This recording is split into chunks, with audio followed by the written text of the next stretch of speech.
This week in Pure Reinvention.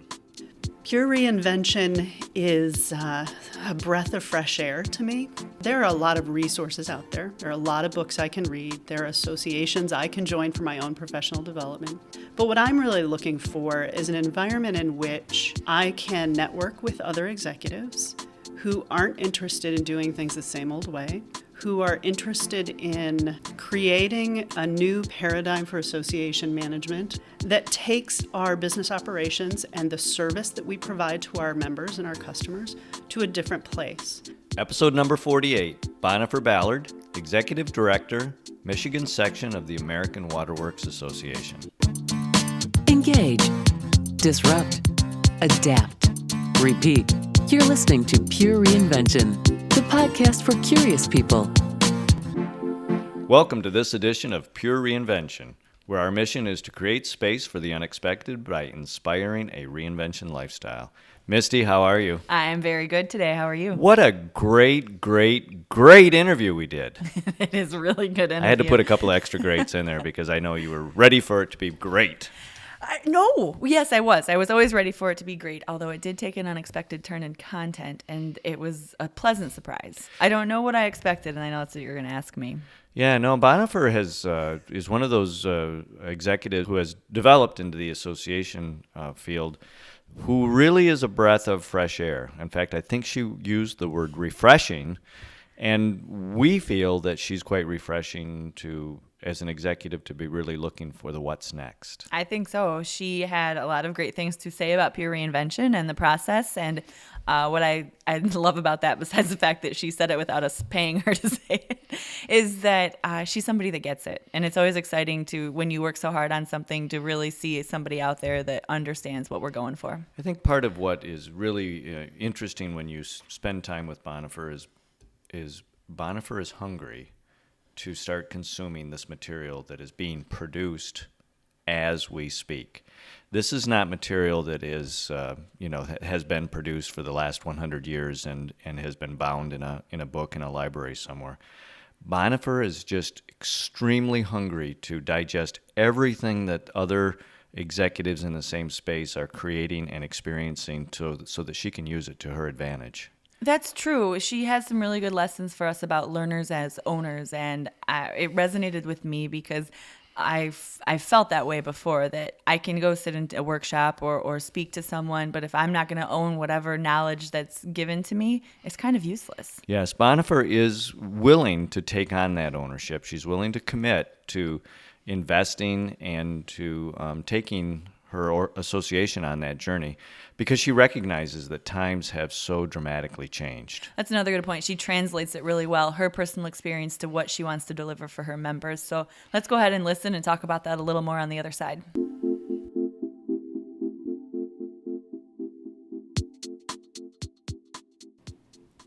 We're really excited today to bring to you Bonnifer Ballard. Bonnifer is the Executive Director of the Michigan Section of the American Waterworks Association. Welcome, Bonnifer. Thank you.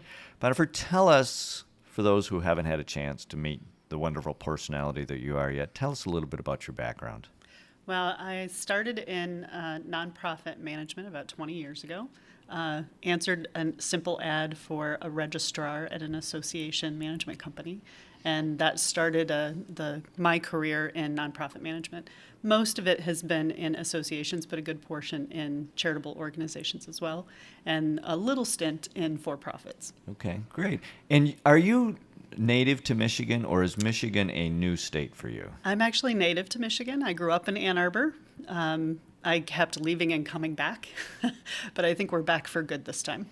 So I thought that for a while there you were out of state, in fact. Right. I actually spent a good portion of my career in the Chicago area with associations and charities there in the Chicago region. As our conversations have progressed, I have become clearly aware of your interest in why there is a need to move professional development to the next phase. Can you share with us why that's been such an important passion for you? I think as I have progressed through different positions in my career, one of the things that's really struck me is in nonprofits, particularly charities, I think we're forced to be innovative in order to make ends meet, in order to meet our mission. And what I found very quickly is that there are, and perhaps this is true in all environments, not just nonprofits, but there seem to be a camp of folks who are very comfortable where they are, and then there's a camp of folks who are looking for how to do things better, how to do things more innovatively, how to really make a difference in how the business runs, but also in serving their clients or their customers. And I tended to gravitate toward those folks who want to do things better and differently. I'm always looking for problem solving. So I'm not one to identify a problem and lament about it. I'd rather identify a problem than figure out how to fix it. And those are things, that's what drives me in my professional career. I think it drives me in my personal life too. I think particularly in my experience, it has been, as you engage in professional development, there are a wide variety of options out there.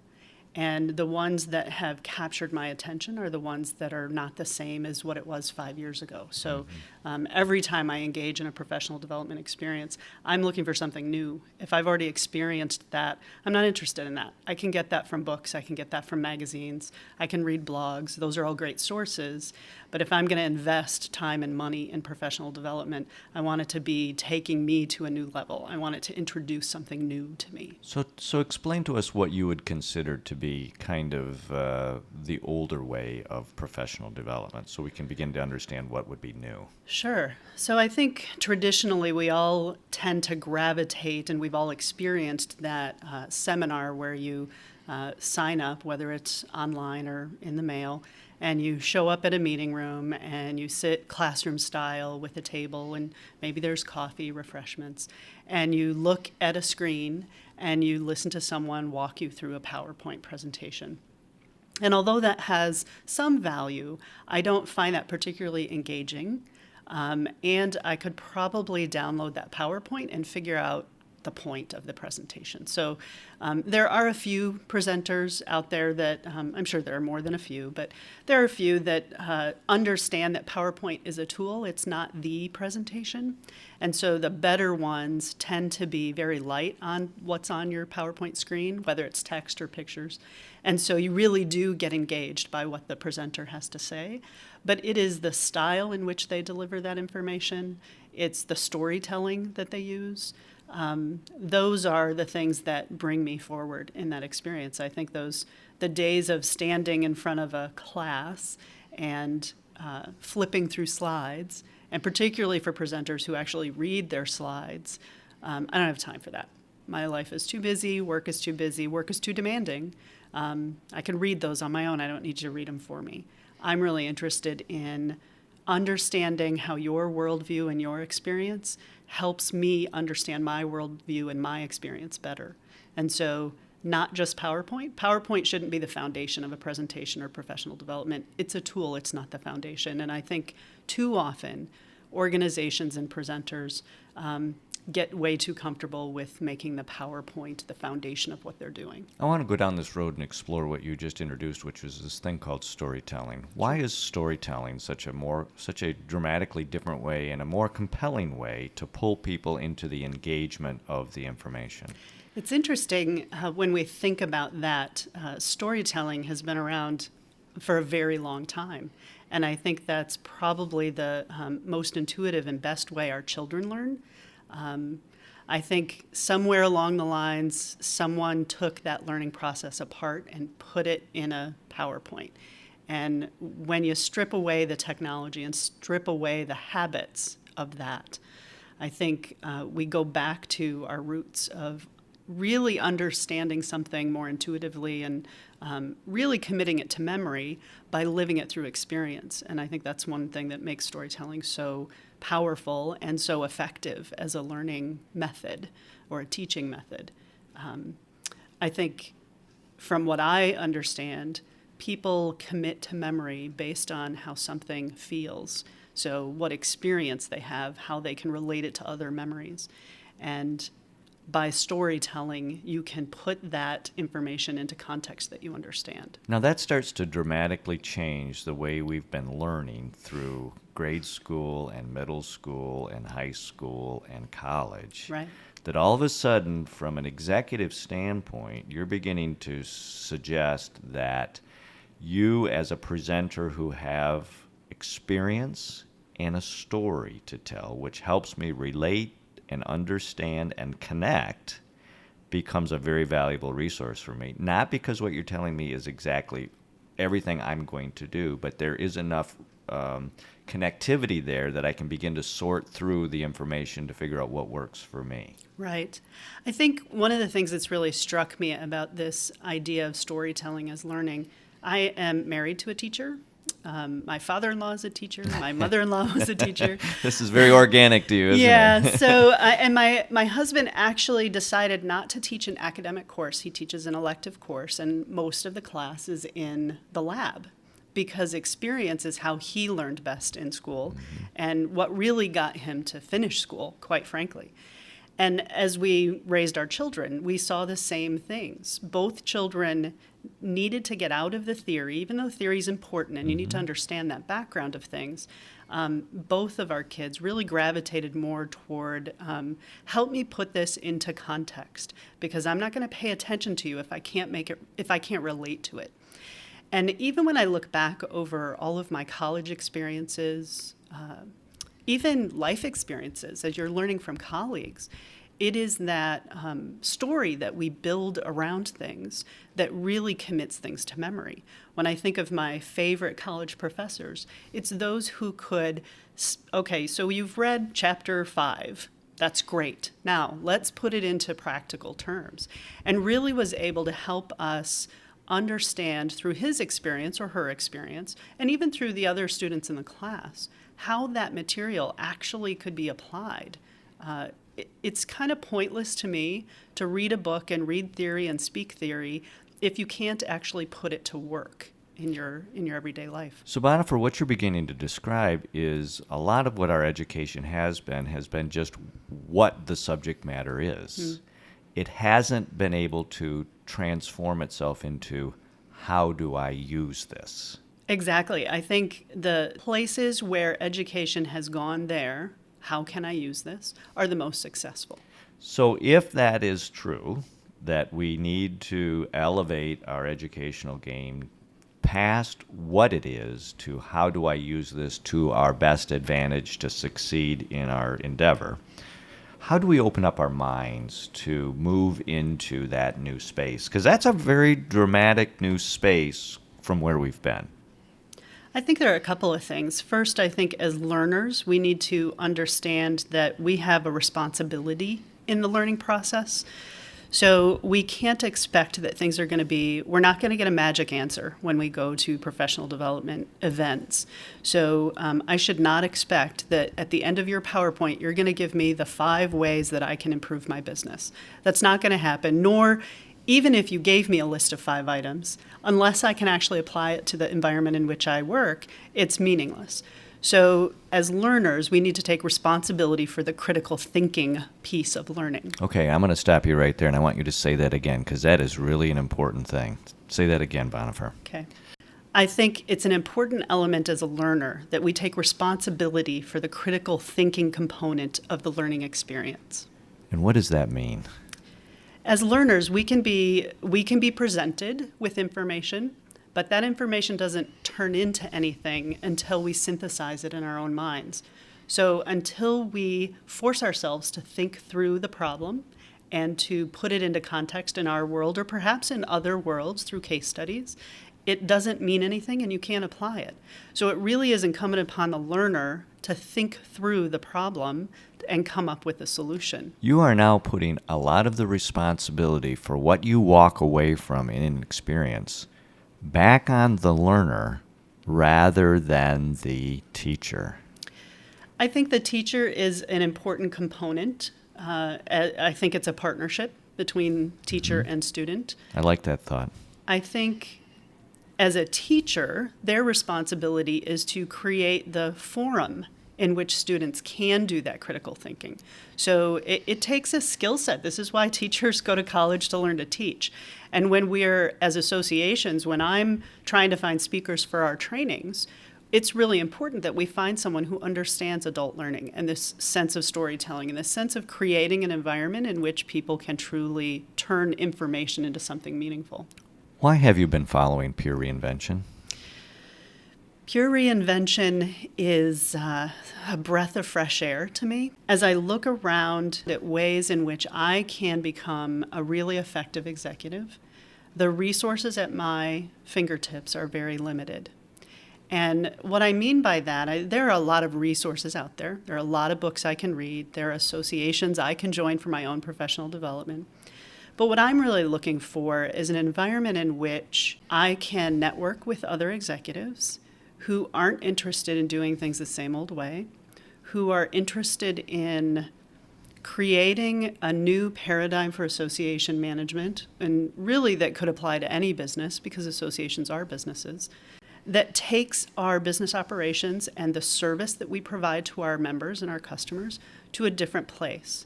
I think associations perhaps are slow to adopt new technologies, new ways of doing things.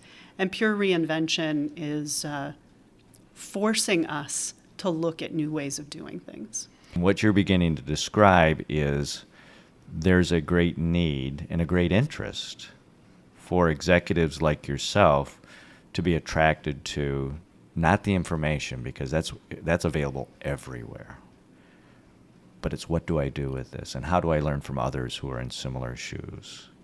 It's an interesting challenge we have as association executives. When I think about my own professional development, I would say I'm a pretty tough customer.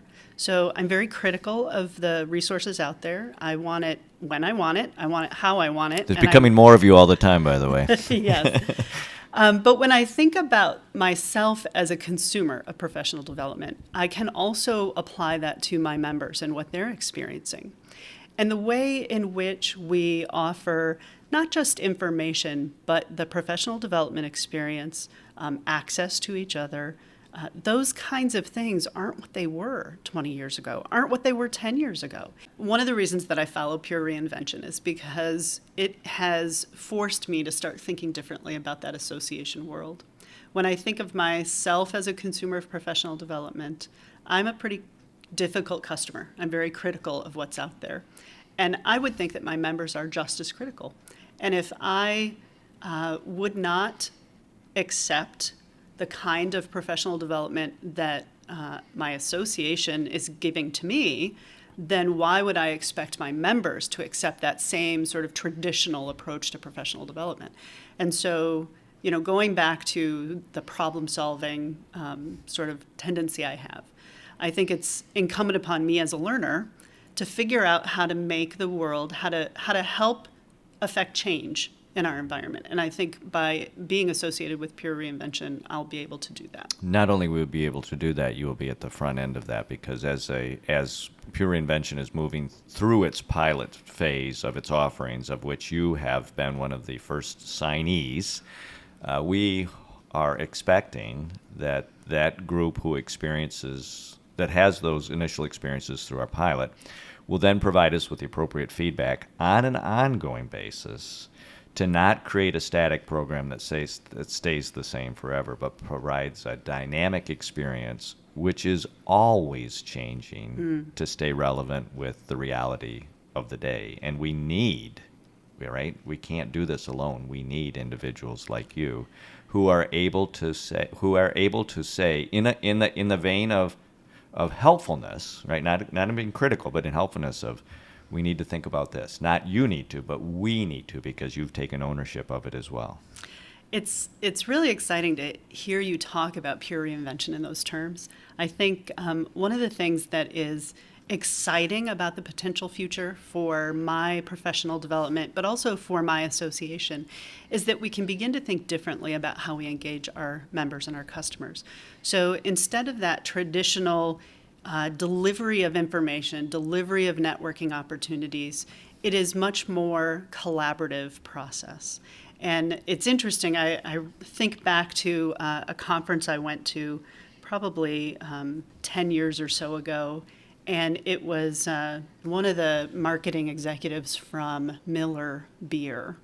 And she was talking about how to leverage social media to actually affect change with your products and actually do a measurable ROI.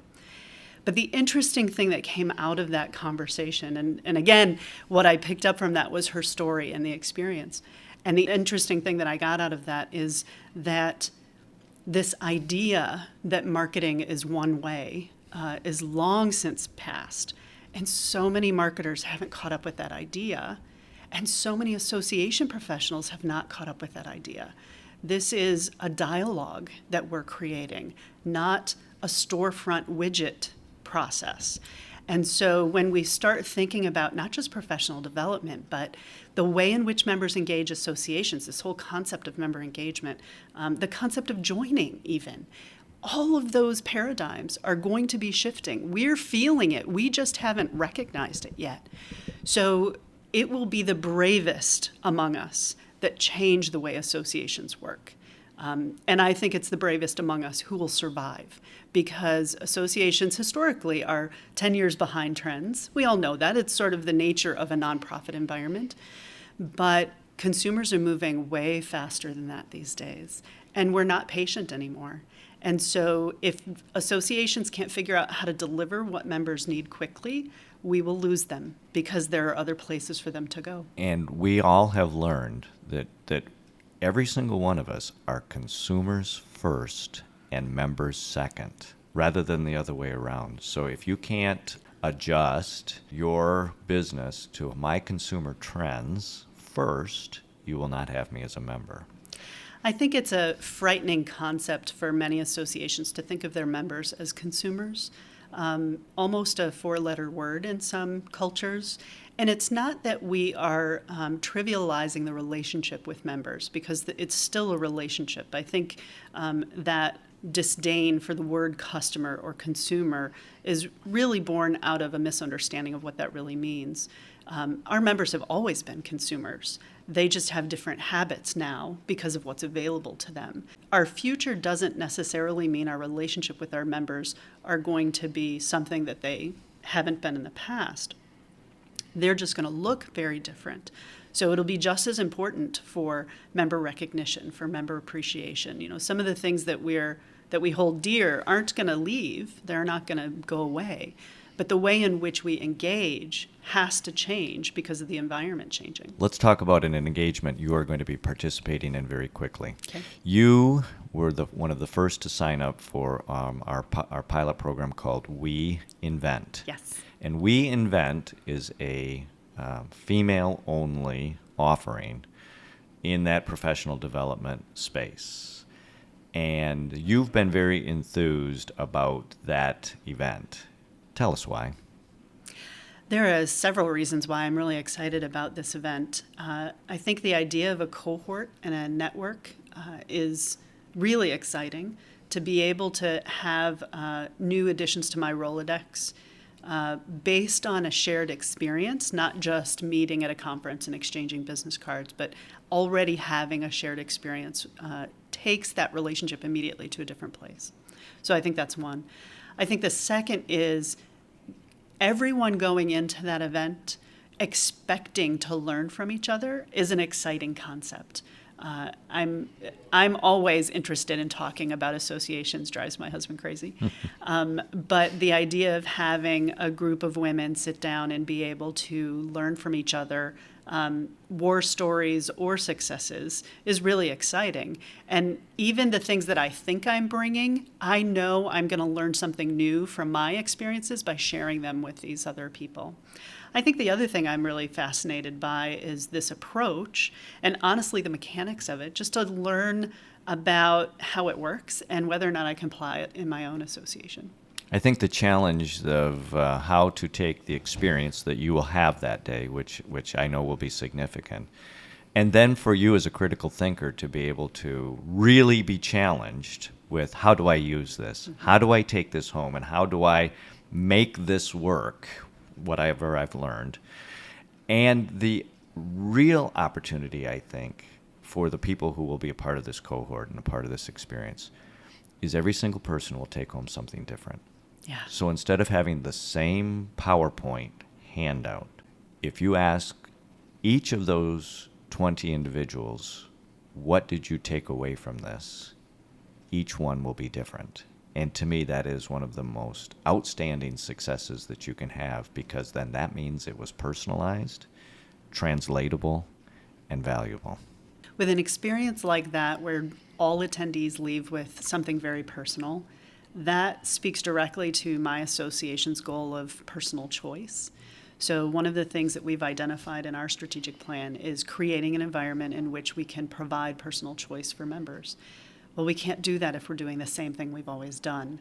And so exploring this new approach is pretty exciting in terms of being able to put it to work right away. It's been very refreshing to talk to you, Bonnifer, an executive who is going to do some very dramatic things in this space. Thank you very much for your time today. Thank you for having me.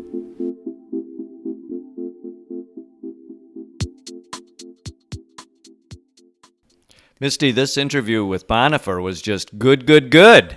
It was great, great, great. Well, it was. I don't know how many times you get a chance to really talk to someone that enthused about where we're going in the world in executive development and executive leadership, and Bonnifer is one of those. It makes sense to me that she's somebody who's really, not just talking, but walking the walk. And she's become an owner in her own learning, and she wants more, and she has every right to demand more. She does, and I think every executive, in fact, has a right to demand more. In this new space that's developing, where there is new content being developed, there are many executives who are demanding more, and PureReinvention is going to be there to help feed that hunger.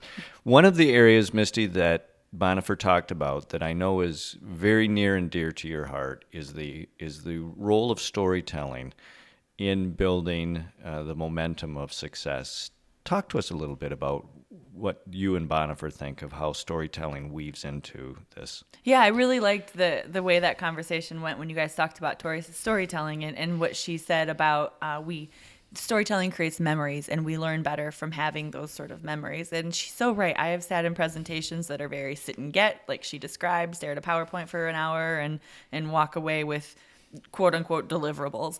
And they're not always very actionable things. But if I hear a story and I can translate that to my life, I'm going to walk out of there taking that back to work and really implementing things that are truly actionable and create deliverables for me. And I think that's the way with a lot of adult learners.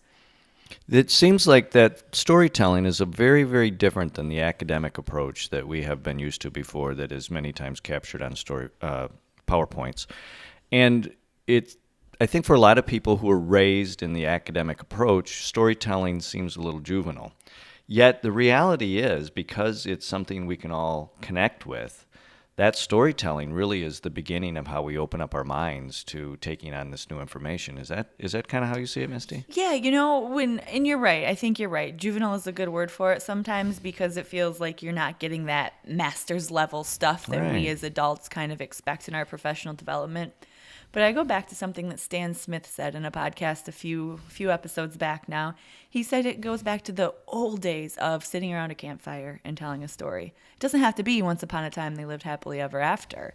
They can be these great, tales or life experiences. And I think that as grown-ups, we like to learn from other people's life experience. What's really interesting is when you're able to maybe do things a little bit differently. I had a chance to do a presentation to a group of probably 20 adults the other day. And instead of standing in the front and using a PowerPoint, I sat in their group and talked about the 5 steps to PureReinvention, telling stories about each step. And it was amazing to me to see the amount of engagement. That's very cool. When you kind of shift that focus, when you become one of the people and flatten that presenter versus audience experience, you are in a campfire setting. Misty, I know you had one more point on your list there that you wanted to get at, that Bonnifer. I mean, amongst the many, there were really There's a lot to talk about. But you're right, because something else that she said struck me pretty deeply was associations are still going to deliver the same things to their members, that member recognition and support and engagement, but associations need to do it very differently to stay competitive and relevant. I think one of the misunderstood understandings, I know that's not a word, is PureReinvention is different. Mm-hmm. But in all reality, I think Bonnifer captured it quite well when she said we're doing the same things. We just have to do them a little differently for our audience to be able to receive it. Mm-hmm. And I think Bonnifer really gets that. Yeah, she touched on how uncomfortable it might be to look at your members as consumers, but she called it on the head. That's what we have to do, because they are first consumers that want to consume knowledge, information. Even networking is about consuming. Well, in the days where the association was the real central hub of information, when the internet became a vital part of our existence and was woven into the fabric of what we do every day, information is available to us real time right now. And so if the association isn't the translator of that information into that meaningful opportunity, as Bonnifer talked about it, they've missed a real niche that associations can provide. Mm-hmm, I agree.